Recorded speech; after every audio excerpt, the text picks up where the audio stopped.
Olá, pessoal, bom dia. Então, trouxe aqui o tema de sonólise e sonotrombólise, que é um tema que é bastante atual aí na discussão do último ESOC, né? Com a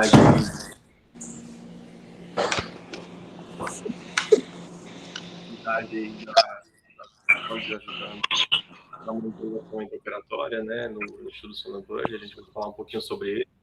Mas antes, a gente vai falar mais sobre como que foi o histórico, como que a gente chegou nas evidências atuais da sonólise e da sonotrombólise, e o que que a gente tem até então.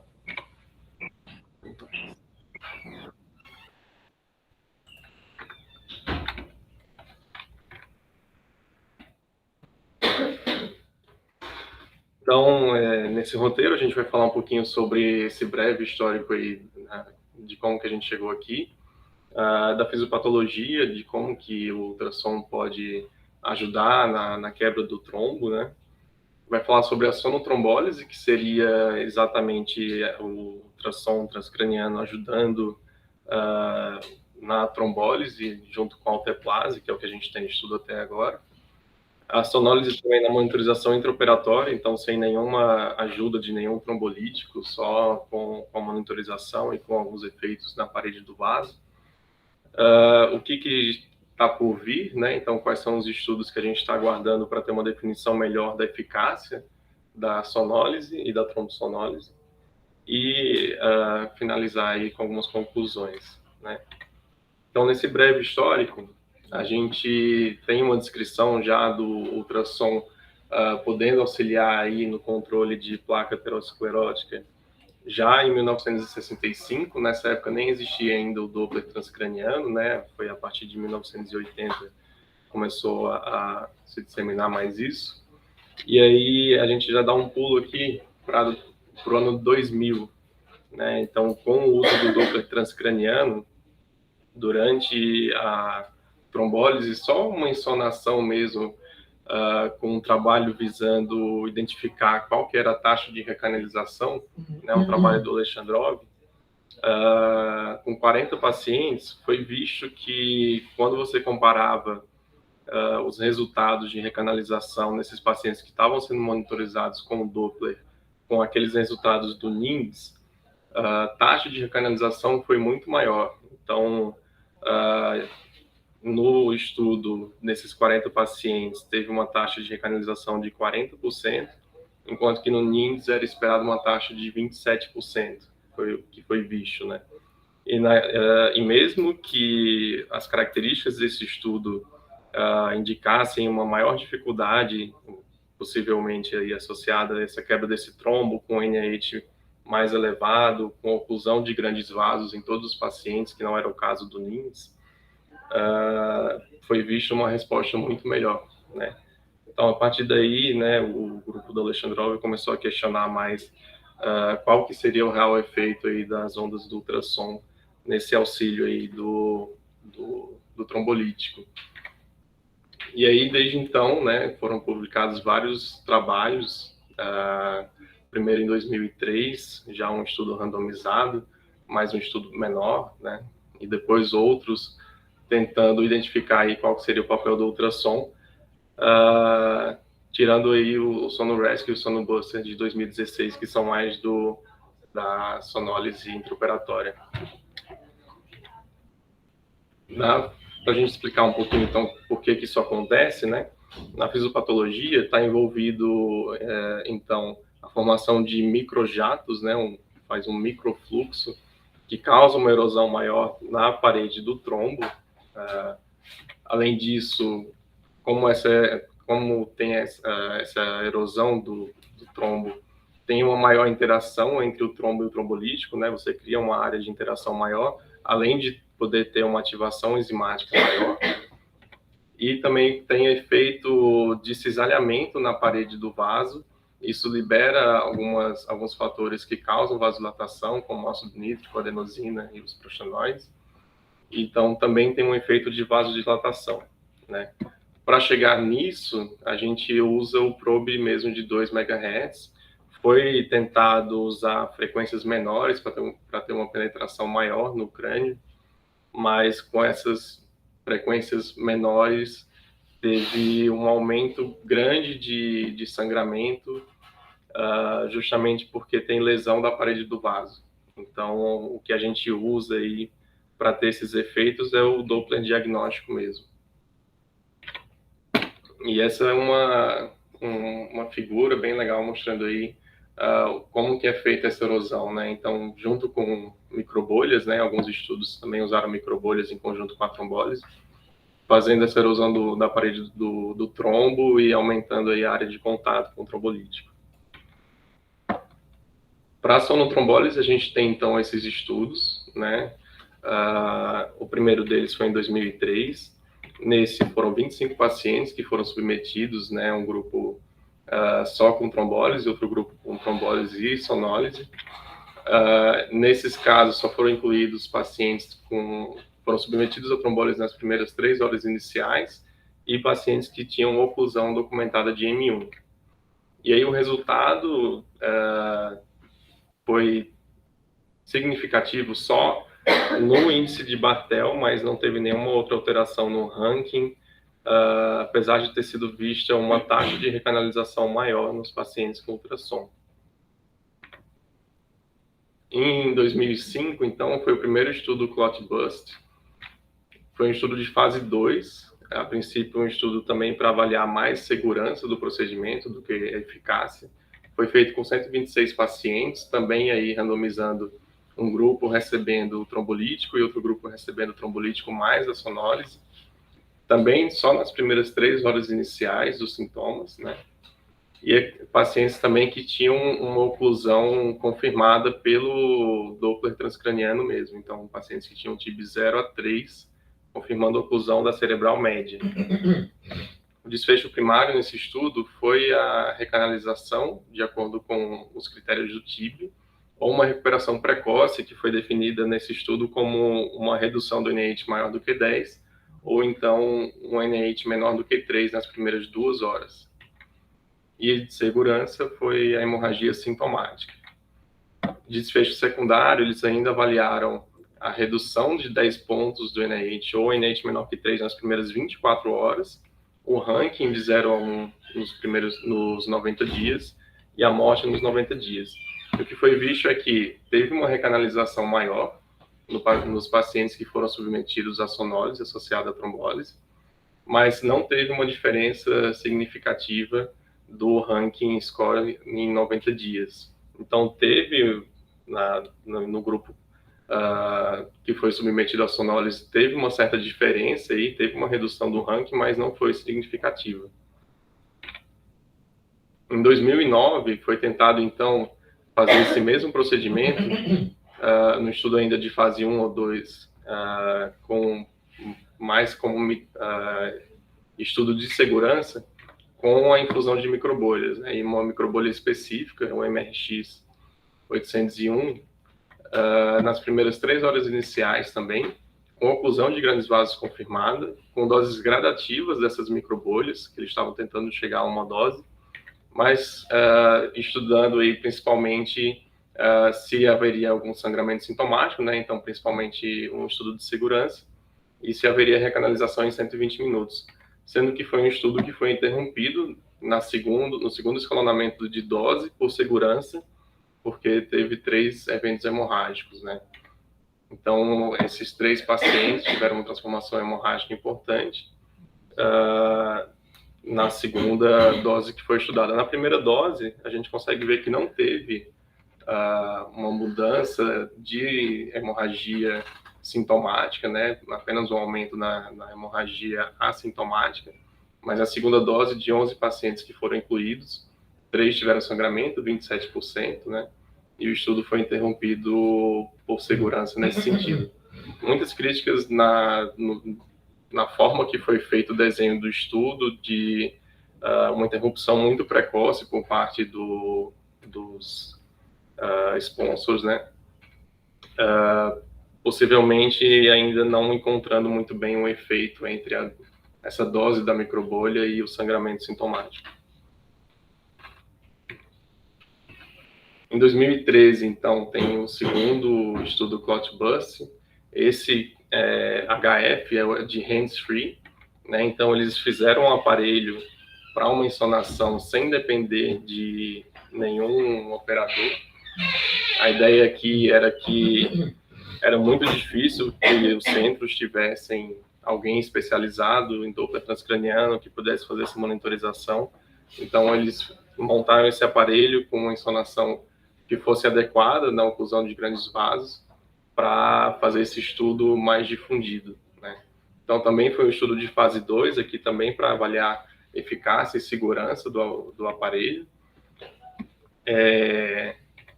E nesse caso aqui foi feito inclusive os pacientes até 4 horas e meia dos sintomas iniciais, com critérios de exclusão entre 3 e 4 horas e meia, né?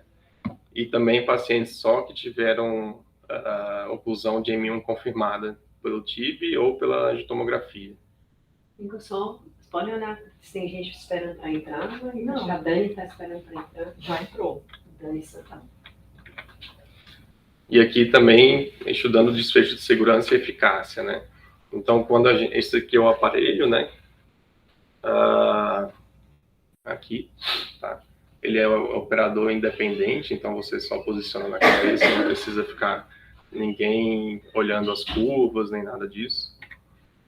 E aqui foi o resultado, né? Então, não teve, nesses 20 pacientes, hemorragias sintomáticas, teve só um caso de hemorragia que foi relacionada com um paciente que depois foi diagnosticado com endocardite, foi submetido a trombólise, né? Então, ele evoluiu com hemorragia difusa.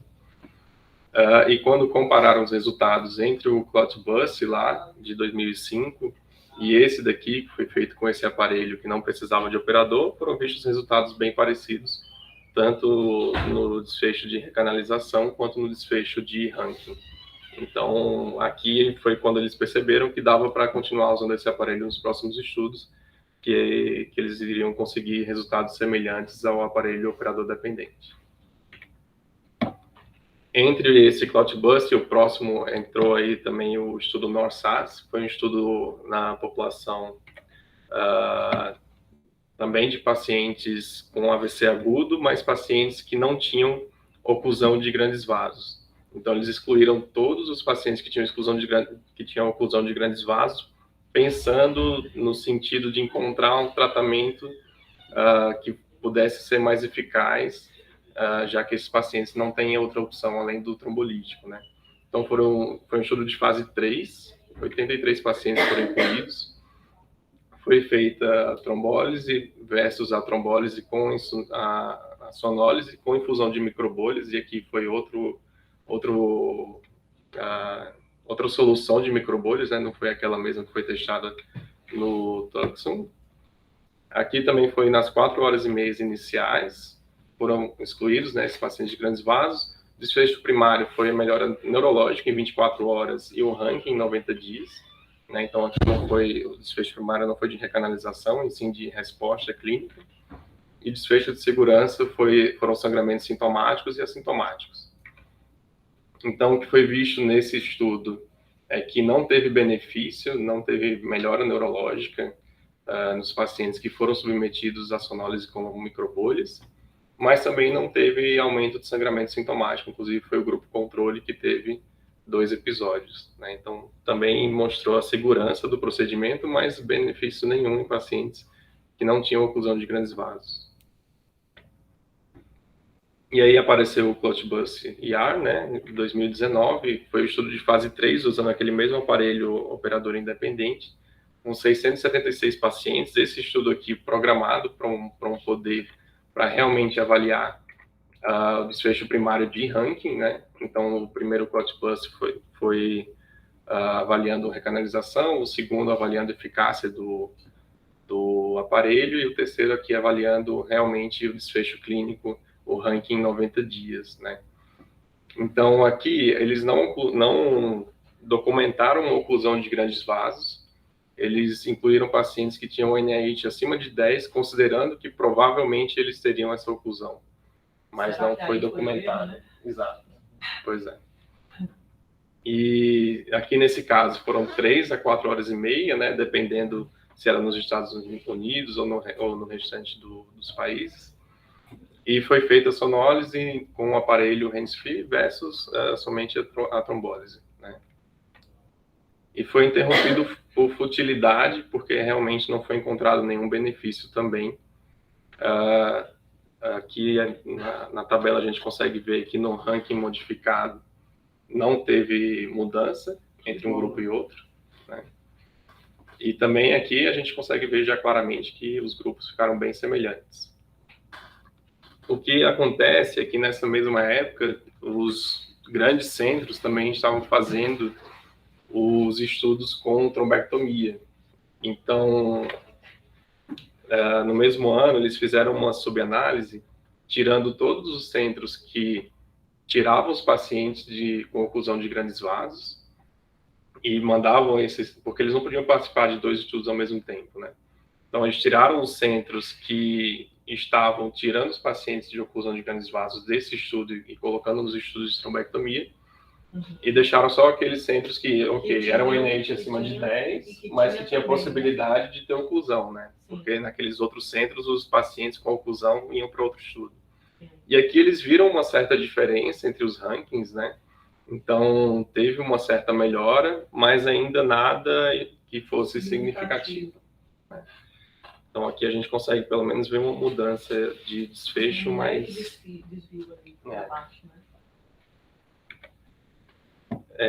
Então, justamente aqui, não teve poder estatístico para dizer que teve benefício, né?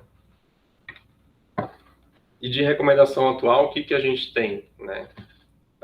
Saiu uma meta-análise em 2021, que juntou basicamente todos esses artigos, né? Os artigos de 2003, os estudos do ClotBus e o NORSAS, e não conseguiu mostrar benefício de ser realizada a sonólise com a trombólise, né? Sonotrombólise. Mas também não mostrou aumento de hemorragia intracraniana, então ficou definido como um procedimento que é seguro, né? Mas que não tem benefício. E é assim que saiu nas diretrizes americanas e nas diretrizes europeias, como algo que não deve ser realizado por não ter nenhum benefício adicional, mas também procedimento que é seguro. É estranho, né? Eles não, é claro, né? Agora com a trombectomia fica difícil, né? Mas não terem a oclusão proximal como uma métrica, né? Sim. E dá até dúvidas. Eu vejo aqueles pacientes com contraindicação à trombólise, fazer só o Doppler, você já não teria bom benefício em comparação com a evolução natural, né? Eu acho que essa falha que a Marita pontuou na hora chama atenção, né? O fato de eles ignorarem. Tanto é que quando eles excluíram os trombectomizados, ou seja, nos serviços que não fizeram trombectomia, portanto aumentaria a chance do trombo estar presente, a gente ganhou, né? A gente teve diferença. E não levando em conta, né, Fabiano, que isso é a realidade de 80% dos países no mundo, né? Não ter trombectomia. Sim. São os países de baixa e média renda, né? Então, talvez eles devessem migrar para um estudo onde a trombectomia não é feita de rotina. É justamente isso que eles colocam na discussão final, que é muito difícil hoje em dia fazer estudos de outras intervenções que não trombectomia mecânica, porque a gente está nessa era agora, né? Mas isso é bem a visão de quem tem um privilégio de ter, né? Exato. E que provavelmente mais estudos seguindo essa linha vão ser justamente realizados, eles colocam isso no artigo, em países que não têm acesso à trombectomia ainda. Então, justamente isso. A gente vai falar um pouquinho depois sobre um estudo que vai aparecer ainda, que é o TRUST, sobre a sonotrombólise, né? Mas aqui agora para falar sobre o segundo tema, então, que é a sonólise intraoperatória. O que a gente tem de estudo sobre isso, né? Então, o primeiro grande estudo que a gente tem, na verdade os dois saíram mais ou menos na mesma época, o SonoRescue, ele foi feito nos pacientes que foram submetidos à cirurgia cardíaca, né? Então, cirurgia de troca valvar, ou troca valvar quando tem necessidade de circulação extracorpórea, né? Ou os pacientes que foram submetidos ao bypass. Foi um estudo randomizado com 120 pacientes, foram 2 grupos, né? Pacientes que foram submetidos à sonólise dentro do procedimento, e aqueles que não foram, eles deixavam o aparelho lá, mas deixavam ele desligado, sem som, para não ter nenhum... E a sonólise pra era cegar, nas né? duas cerebrais médias? A sonólise era A que ia ser... Era nas duas. Nas duas cerebrais médias. Aqui era nas duas cerebrais médias. Tá. E aí eles viram que teve uma redução do número de lesões isquêmicas. Eles fizeram ressonância depois, né? Fizeram ressonância com DWI. E no grupo da sonólise, 8 tiveram alguma lesão isquêmica nova, enquanto no grupo controle foram 16, só que foi um estudo pequeno, né?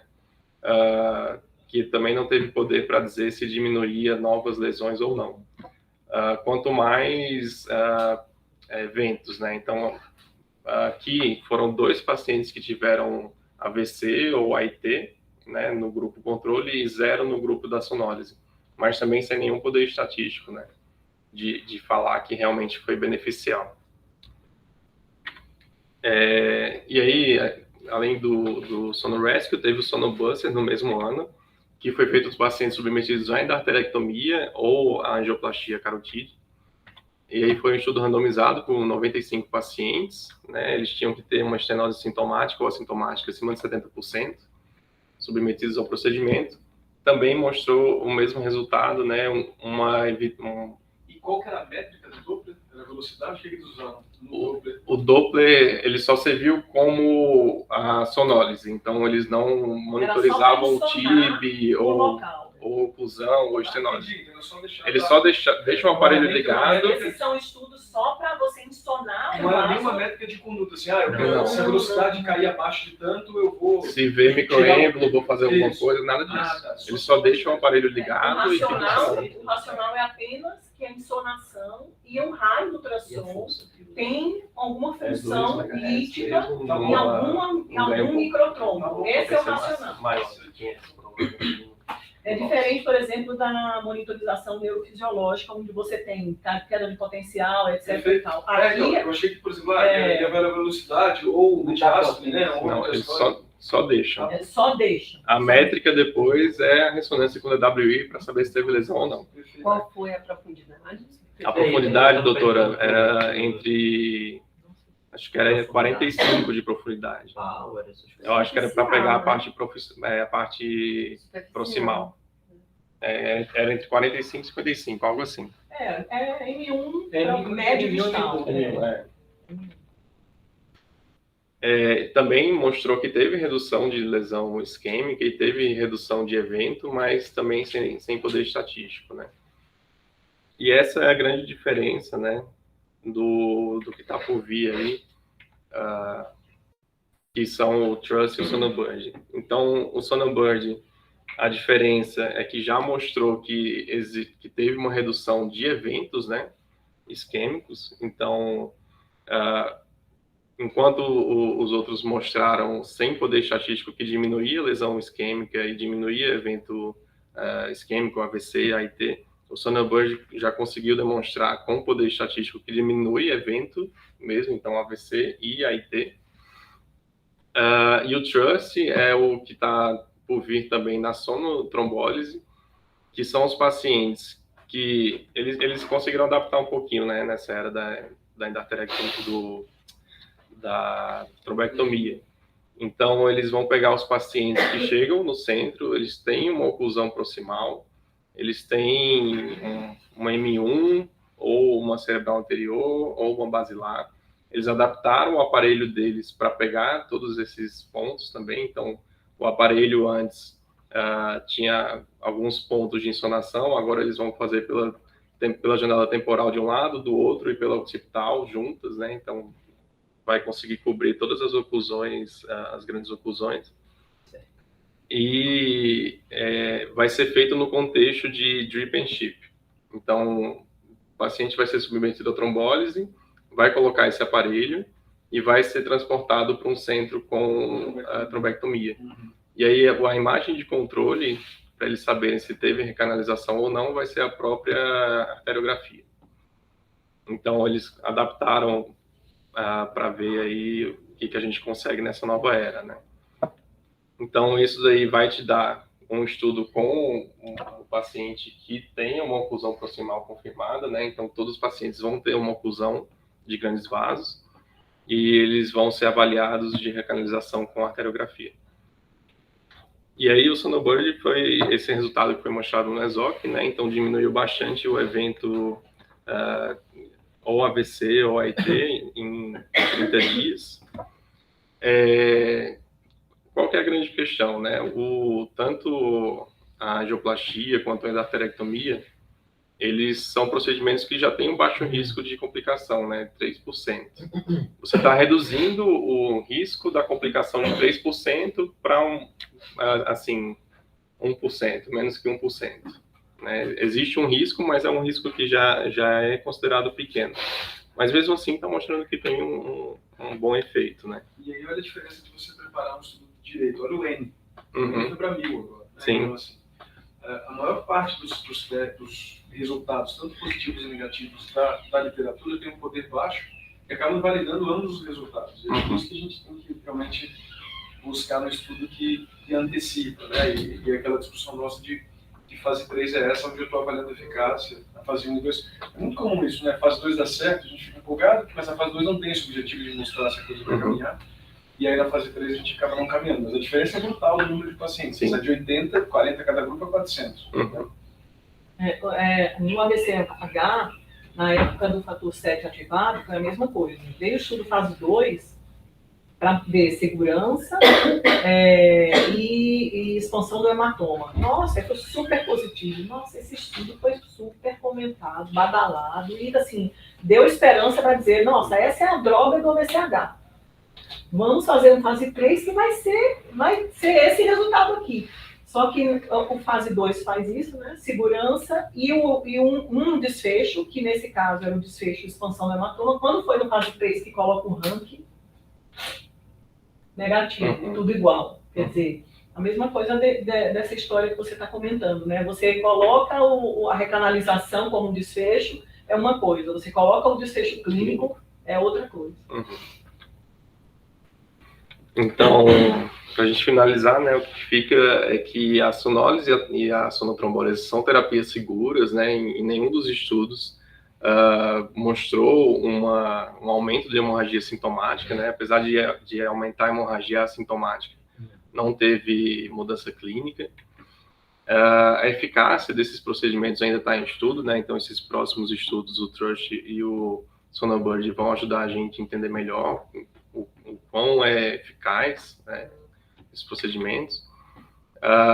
Aparentemente, a gente tem um benefício da sonotrombólise na oclusão de grandes vasos, né? Então, o Norset mostrou para a gente que pacientes sem oclusão de grandes vasos não têm nenhum benefício realmente, mas os outros estudos estão caminhando para mostrar que pode ter benefício nos grandes vasos com a alteplase. Só que aí também entra a questão de qual que é o papel da sonotrombólise na era da tenecteplase, que mostra uma recanalização muito maior do que a alteplase e aparentemente melhor do que a alteplase com a sonotrombólise. Então, se a gente for trocar de medicação, isso talvez já seja o suficiente. E, assim, qual que vai ser o papel da sonotrombólise com a tenecteplase? Vai ter alguma diferença a mais, né? Nada, né? A tenecteplase pode ser tão competente que ela já faz as vezes da sonólise com a alteplase. E também qual que é o papel da sonotrombólise na era da trombectomia, né? E também avaliar, também levar isso para casa, que tem um possível benefício da monitorização intraoperatória, né? O Sonobird vai falar isso para a gente melhor quando for publicado. E aí finalizar com essa figurinha aí, que são as microbolhas fazendo a erosão do trombo, né? Guiadas aí pelo ultrassom.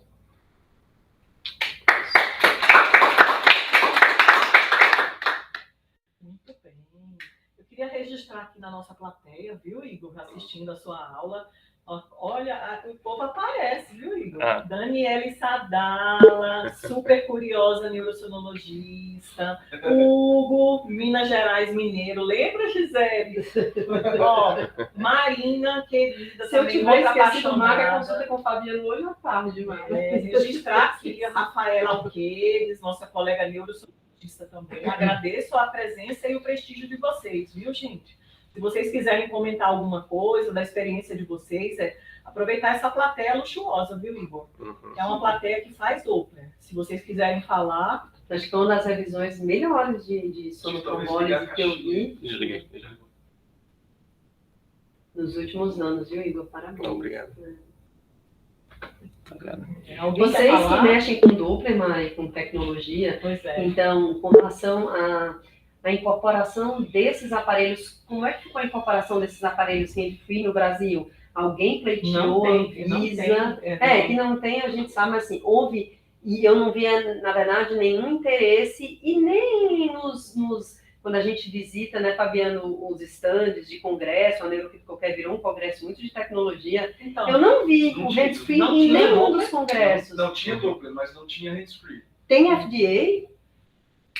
tem um capacete que a empresa do Dolphin vai trazer, mas ainda não está disponível. Mas tá? esse capacete, ele é hands-free? Então Ele não é hands-free. Tá. Totalmente. Chega essa mensagem aí do E tá aprovado que tem Anvisa e FDA. Deixa eu ver aqui. Aqui tá ligado a caixinha Não, já. tá. Então tá bom, porque eu só vi um. Eu acho, mas que não tem, eu acho que tem FDA, doutor. O Davi ao mesmo me falou do Doppler, que tinha FDA, eu lembro. O que tinha lá na Dia era máquinas de Doppler, mas nenhum deles para sonotrombólise e para sonólise contínua. Assim, né? Eu até passei nos porque a contínua, como é que se faz?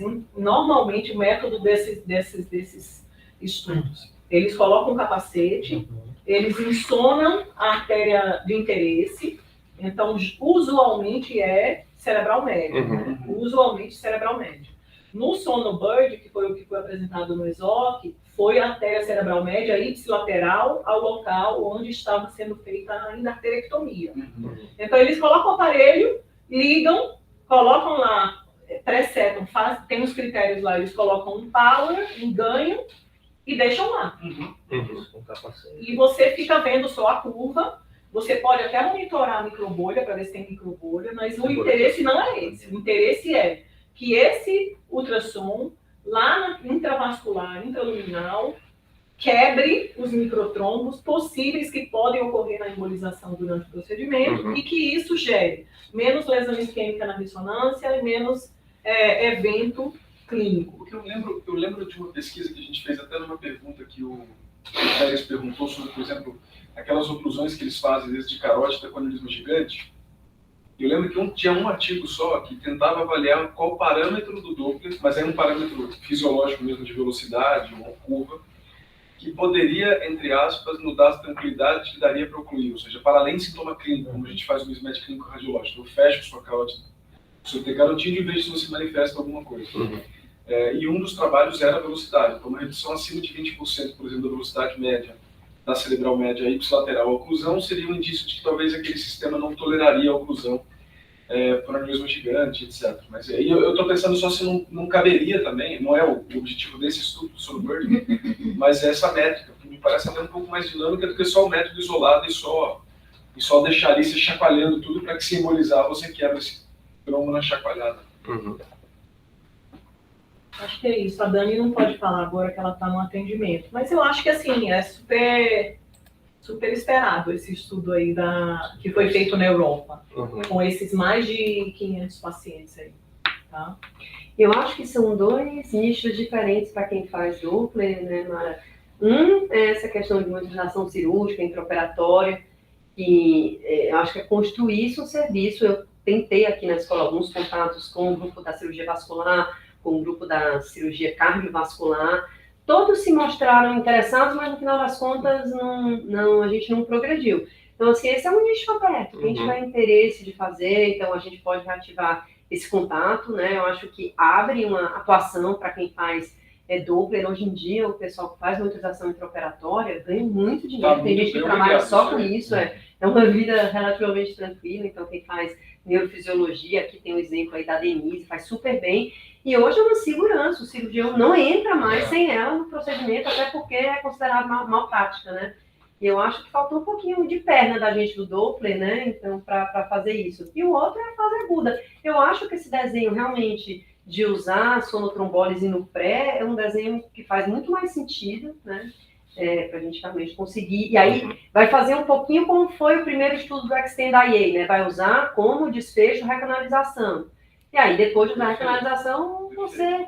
Porque mesmo que não tenha um desfecho positivo no ranking, veja bem, o desfecho pode ser assim, olha, eu evitei tantas trombectomias, cheguei lá, o vaso estava aberto, não gastei o catéter, não, né? Sim. Então, isso é um desfecho que não é um desfecho clínico, talvez você não tenha poder clínico para mostrar a diferença, né? Mas se você mostrar que abriu mais... E é simples, né, gente? Então, assim, é uma técnica simples, né? Se o capacete for fácil de aplicação, né? A insolação a gente sabe, a gente vai ter dificuldade de janela, como a gente tem uns 15%, mas se mostrando essa diferença é ótimo. Então, eu acho que uma chance grande mesmo.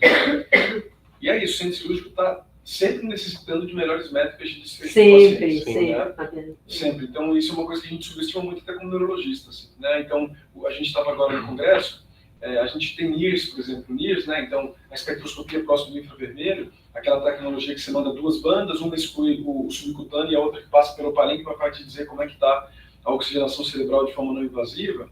Tem vários trabalhos mostrando que se reduz prejuízo cognitivo e delírio pós-operatório, etc. Então, o Doppler com certeza tem métrica boa, só que a gente nunca estudou o suficiente para mostrar isso para a ciência de forma geral e para mostrar esse desfecho para o cirurgião. Porque cirurgião a gente conhece, eles querem operar e mandar embora. Então, se você prevenir delírio, se você prevenir complicações, eles vão estar sempre dispostos a abraçar. Isso aí é fato. Né? Então, eles não querem complicar, mas o que você simplifica para eles, eles estão sempre abertos. Então, acho que muito interessante isso. Eu acho que, e é interessante, porque o caminho está aberto aí, né? Não é complexo, não. Acho que encarar. E muitos desses estudos tinham avaliação cognitiva também, só que eles avaliam cognição no dia seguinte da cirurgia, depois de 90 dias não avaliam mais. Então, tipo assim, mostra, o sonobuster já tinha mostrado uma redução de lesão isquêmica na ressonância. Mesmo que não mostrasse redução de AVC e de AIT, isso a longo prazo pode ter uma repercussão que a gente não conhece ainda, né? É importante, né? A gente já falando parte cognitiva também, que teste que você vai usar para ver essa diferença. Porque como a diferença não deve ser tão grande, você ter esse detalhe que você vai pegar a função executiva e velocidade de processamento. Então, o teste tem que ser direcionado. Se você pega um teste meio geral, triagem, tipo... minimenta, não vai adiantar nada, você não vai pegar a diferença. Que é a dificuldade de usar o ranking como métrica. O ranking que, tomara que a gente mude o ranking, mas tem tanta coisa antes que talvez já possa nos inclinar a tomar uma conduta, que o ranking talvez seja um objetivo até muito otimista demais ou romântico demais, né? Por isso que, por exemplo, essa ideia de só abrir o vaso pode ser um passo muito mais pragmático inicial para depois a gente ir explorando melhor, né? Porque senão a gente vai dizendo que nada serve, né? E não é verdade. Mas muito bom.